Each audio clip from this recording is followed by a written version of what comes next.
ya tenemos aquí al hombre que habla y nos ponemos a comernos las uñas porque es el Doctor Crisis, el Heraldo Negro, el Doctor Ya te dieta. la voz del terror, y además es tan feliz y tan contento el que no parecería, pero sí.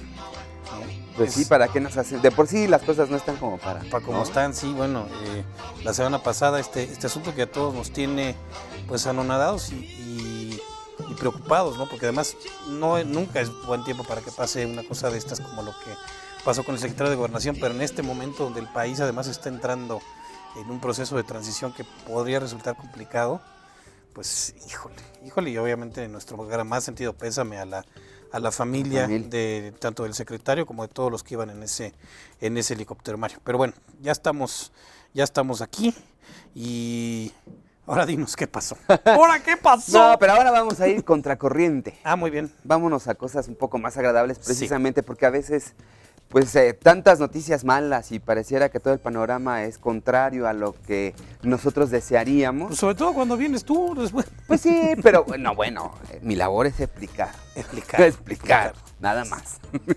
Que ahora vamos a ver otro tipo de situaciones que también pasan y que también hay que contarlas porque son halagüeñas de cierta medida.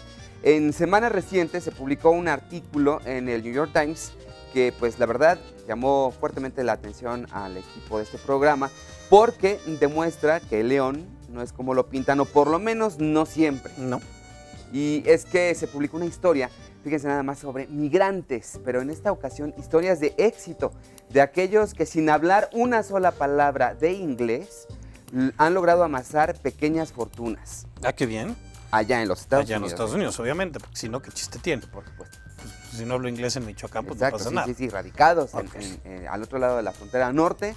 Y en este artículo citan como ejemplo al mexicano y fundador de la empresa de comida mexicana Puebla Foods, Félix Sánchez, quien llegó hace más de 4 décadas a Nueva York sin saber nada de inglés y se convirtió en una venta callejera de tortilla, él la hizo, en un fuerte consorcio que hoy cuesta $19 millones. Pues tu sueldo, ¿no? Quincenal. No te burles, estamos hablando de que vamos a ver las cosas con filosofía. Esa fue risa macabra, sí. Bueno, The Times resaltó que Sánchez forma parte de un pequeño grupo de inmigrantes que llegó a los Estados Unidos con nada en las bolsas, por supuesto, y pese a hablar poco o nada también de inglés, se han convertido en un negocio exitoso. El Times trata de explicar cómo es que ha ocurrido esto, señalando que por una parte muchos de estos inmigrantes han arraigado sus negocios en las ciudades con poblaciones de inmigrantes lo suficientemente grandes como para aislarlos de las situaciones que les exigían dominar el idioma inglés. Fíjate, pero además esto no es nuevo. Yo ayer estaba viendo El Padrino 2, ¿tú te acuerdas esa donde hacen un flashback a donde el Robert De Niro hace el papel del papá? Sí. Que llegan pues de Italia sin hablar y pues viven en un barrio, la famosa Hell's Kitchen de Nueva York, que es prácticamente todos hablan italiano. Entonces, pues bueno, aparte de las actividades ilícitas, se dedica supuestamente a importar aceite de oliva, ¿no? Claro, que tiene su potencial exacto, de mercado allí mismo. Y allí mismo, y eso pasa porque todos hablan italiano. Sí. Entonces, sí, no necesitas hablar el inglés y sabes dónde vender. Exacto, y eso otras comunidades arraigadas en los Estados Unidos, Chinatown, famosísimos durante décadas, pues eran básicamente un núcleo de población, básicamente todos inmigrantes, no, y están que no requerían, ¿no? Hacían su fuerza, digamos, músculo, claro. ¿no? No, hay estados, por ejemplo, en California, todo tiene que estar ya en español y en inglés porque el español ya es idioma.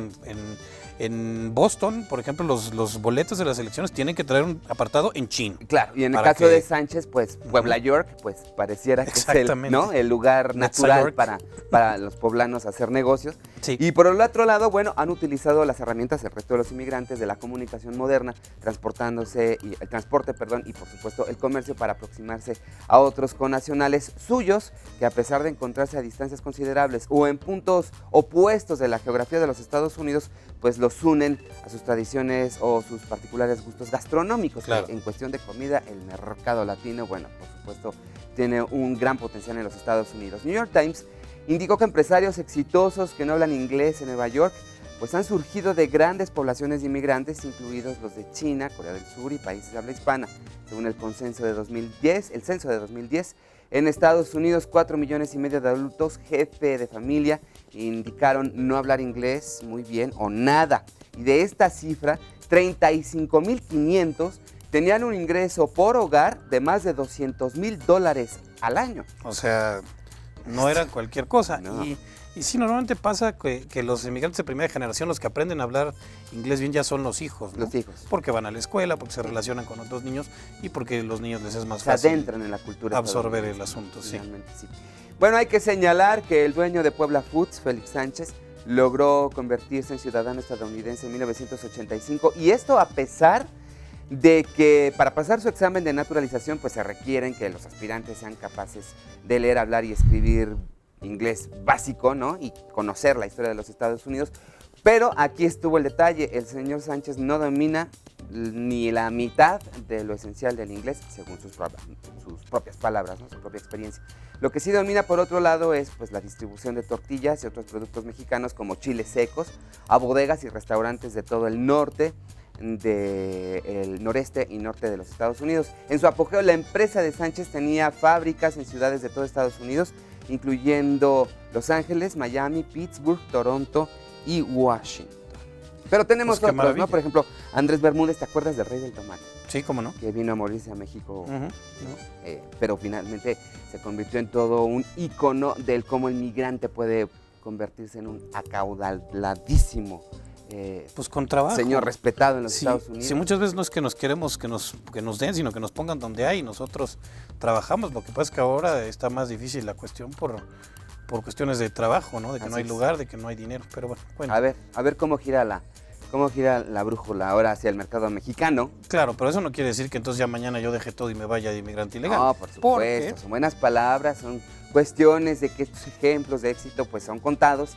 Más vale prevenir que lamentar, porque pues no es la constante para los más de 20 millones de mexicanos que radican de una u otra forma del otro lado, aunque siempre es bueno saber que cosas como esta pueden pasar por aquello supuesto. de que de repente nos llueven malas noticias. Por supuesto, claro que siempre nos lleven malas noticias. No, y qué bueno que alguien con su trabajo, con su tesón y atreviéndose a irse a otro lado que no es el suyo, lo ha logrado hacer muy bien. Así como La Gusana Ciega, te invito a invitar a escuchar lo que se llama Ella Estrella, Ella estrella en la como Gusana las estrellas Ciega. que hay en el norte. Esa no me libro. Y esa no me digo. Qué fea presentación.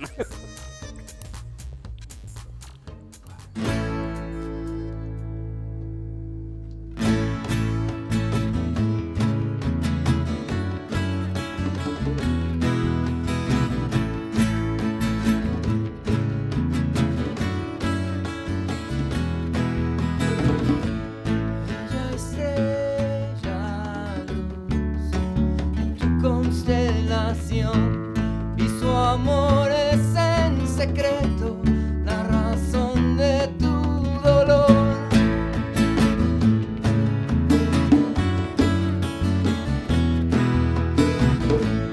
Ella está cansada de tu conversación y prefiere ser amante que vender su corazón, y se va derramando en el mantel y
es temporal.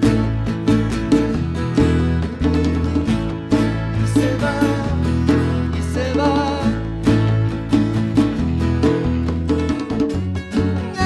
Esfera de cristal, no es tuya para amar, es temporal.